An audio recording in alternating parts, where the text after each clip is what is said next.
Hi friends, welcome to Dhana Tamil cooking. நம்ம சேனலில் இப்போ இன்றைக்கி என்ன பார்க்க போகிறோம்னா, சாப்பாட்டுக்கு எல்லாம் தொட்டுக்கிட்டு சாப்பிட்றது மாதிரி ஒரு மாங்காய் ஊறுகாய் தான் செய்ய போகிறேன். வாங்க ஒரு மாங்காய் ஊறுகாய் தாளிச்சிக்கலாம். அது எப்படி தாளிக்கிறதுன்னு வீடியோவில் பார்ப்போம். இப்போ வாங்க 2 மாங்காய் தான் எடுத்துருக்கிறேன். இதை தாளிக்க போகிறேன். இதை தாளிக்கிறது எப்படின்னு பார்க்கலாம். இது வந்து இல்லை மாங்காய் சீசன் வரல. மாங்காய் சீசன் வந்தோடனே நான் மாங்காய் வத்தல் போட்டு எல்லாருக்குமே தர்றேன். இப்போ இதை நான் தோல் சுற்றி வெட்டிக்கிட்டு வந்துட்டேன் சின்ன சின்னதாக. மாங்காய் ஊறுகாய் தாளிச்சிக்கலாம். நான் வந்து 2 மாங்காய் எடுத்துருக்கேன். 2 மாங்காயும் அறுத்து கட் பண்ணி தோலை செத்திட்டு இந்த மாதிரி நைஸாக சீவி வச்சுருக்கிறேன். 2 மாங்காய் கிலோ கணக்கில் பார்த்தீங்கன்னா 1/2 கிலோ வாங்கிட்டு வந்தேன். 2 ஸ்பூன் கடுகு போட்டுக்குவோம். 1 ஸ்பூன் வெந்தயம் போட்டுக்குவோம். நல்லா வெடிக்கட்டும். வெடிக்கிற வரையும் நல்லா பொரிச்சு வச்சுக்கலாம். ஆஃப் பண்ணாத மாங்காய் வந்து இது வந்து இங்கே உள்ள மார்க்கெட்டு காயின்னு சொல்லுவாங்க. மார்க்கெட்டு காய்னா எப்படின்னு கேட்டிங்கன்னா, இது மாந்தோப்புக்கு வந்து தண்ணி விட்டு அப்புறம் இந்த உரம்பெல்லாம் வச்சு அப்படி காய்ச்சிய காய் இந்த காய். நம்ம நாட்டு காய்னா தண்ணியும் விட மாட்டாங்க. அது சோப்பு உள்ள இருக்கும், கொள்ளைங்களில் வீட்டு கொள்ளைங்களில் இருக்கும், தண்ணியும் விட மாட்டாங்க. இயற்கையாக உரங்களும் எதுவுமே இல்லாமல் காய்க்கிற காய். அதனால் சூப்பராக இருக்கும். உடம்புக்கும் நல்லா ஹெல்த்தியாக இருக்கும். நல்ல புளிப்பு தன்மை நிறையா இருக்கும். அதனால நம்ம நாட்டுக்காய் வரட்டும். நிறைய வத்தல் போட்டு எல்லாருக்கும் தர்றேன். யாருக்கெல்லாம் வேணும்னு நீங்கள் வாங்கிக்கலாம்.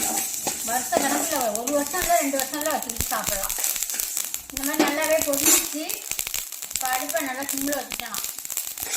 அந்த ஹீட்லேயே நல்லா பொரிஞ்சிடும். இப்போ இதை எடுத்து நம்ம பிளேட்டுக்கு மாற்றிக்கலாம். மாற்றிட்டு அதே எண்ணெய் சட்டியே அடுப்பில் வச்சுக்கலாம். ஊறுகாய் தாளிக்கிறதுக்கு எல்லாமே எந்த ஊறுகாயாக இருந்தாலுமே நல்லெண்ணெய் சேர்த்துக்குங்க. நல்லெண்ணெய் சேர்த்துக்கிட்டிங்கன்னா தான் நீங்கள் மாத கணக்கில் வச்சுக்கிட்டு சாப்பிட்றதுக்கு நல்லாவே இருக்கும். நல்லா அந்த 2 மாங்காய்க்கு நல்லா ஒரு 100-150 எண்ணெய்கிட்ட நல்லெண்ணெய் சேர்த்துக்கணும். எண்ணெய் நல்லா சூடாகட்டும். எல்லாத்துக்குமே வந்து சாப்பாட்டுக்கு தான் தொட்டு சாப்பிடணும் இல்லைங்க. சாப்பாட்டில் போட்டும் சாப்பிட்லாம். இட்லி தோசைக்கு தொட்டிட்டு சாப்பிட்றவங்களும் இருக்காங்க. நல்லா கிரேவி மாதிரி நல்லா சூப்பராக நல்லா இருக்கும், காரம் சாரமாக. அதனால் நம்ம இட்லி தோசைக்கும் தொட்டு சாப்பிட்லாம், சாப்பாட்டுக்கும் தொட்டு சாப்பிட்லாம், சாப்பாட்டில் போட்டும் சாப்பிட்லாம். இப்போ ஒரு ஸ்பூன்கிட்ட கடுகு போட்டுக்கிறேன். கடுகு ஒண்டியும் போதும். மாங்காய் எல்லாமே சீசன் தானே கிடைக்கும். எந்தெந்த சீசனில் என்ன கிடைக்குதோ அதெல்லாம் வாங்கி நம்ம சாப்பிட்டுக்கலாம். நல்லாவே வெடிச்சிச்சு. நான் ஒரு 10 குண்டு மிளகாய் எடுத்து வச்சிருக்கேன். அந்த மிளகாயும் போட்டுக்கலாம். இப்போ மிளகாய் போட்ட மிளகாய் நல்லா செவந்துடுச்சு. அரிஞ்சிட்டு மாங்காயை சேர்த்துடலாம்.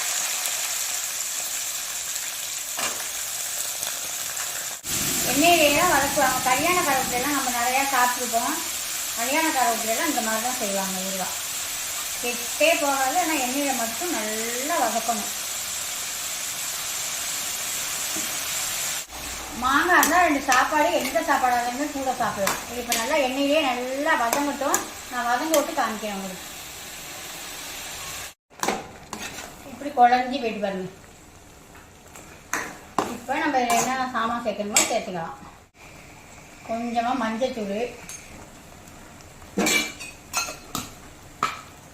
நம்ம அரைச்சி வச்சுருக்க கடுகும் வெந்தயமும் பொடி பண்ணி வச்சுருக்கோமா வறுத்து அது,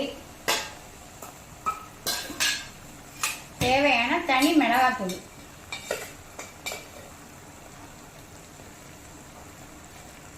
நல்லா காரமாக இருக்கணும். அதனால் நான் ஒரு 2 ஸ்பூன் போட்டுக்கிறேன். இதுக்கு தேவையான உப்பு. இப்போ நல்லா கிளறி விட்டுடலாம்.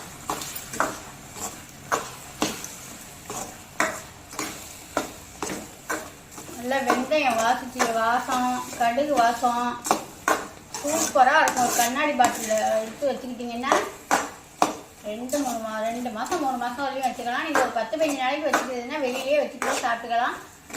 1 மாதம்லாம் வச்சுக்கிறது மாதிரி இருந்தால் நீங்கள் 1 மாதம் 2 மாதம் வச்சுக்கிற மாதிரி தான் ஃப்ரிட்ஜுக்குள்ளே வச்சு கொஞ்சம் கொஞ்சமாக எடுத்து தொட்டுட்டு சாப்பிடலாம். உப்பெல்லாம் போட்டுக்கமா கொஞ்சம் இலகி வரும். வத்தல்னா இன்னும் கொஞ்சோண்டு நல்லெண்ணெய் விட்டுக்கலாம். நல்லெண்ணெய் விட்டோம்னா தான் கெட்டு போகாமல் இருக்கும். அருமையான மாங்காய் ஊறுகாய் ரெடி ஆயிடுச்சு.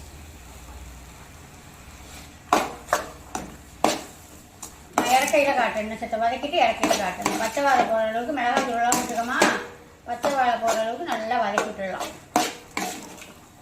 நம்ம தோலை செச்சிட்டு செஞ்சோம்னா அந்த மாதிரி தைல மாதிரி இருக்கும் ஊறுகாய் எடுத்து தொட்டுக்கிட்டு சாப்பிட்றதுக்கு. தோல் இருந்துச்சுன்னா நறுக்குன்னு இன்னும் வேகிறதுக்கு இன்னும் நேரம் எடுத்துக்கும். அதனால தான் தோலை செத்திட்டு செய்யுது. கடையிலலாம் தோல் செத்த மாட்டாங்க, அப்படியே தான் நறுக்கி போட்டுக்குவாங்க.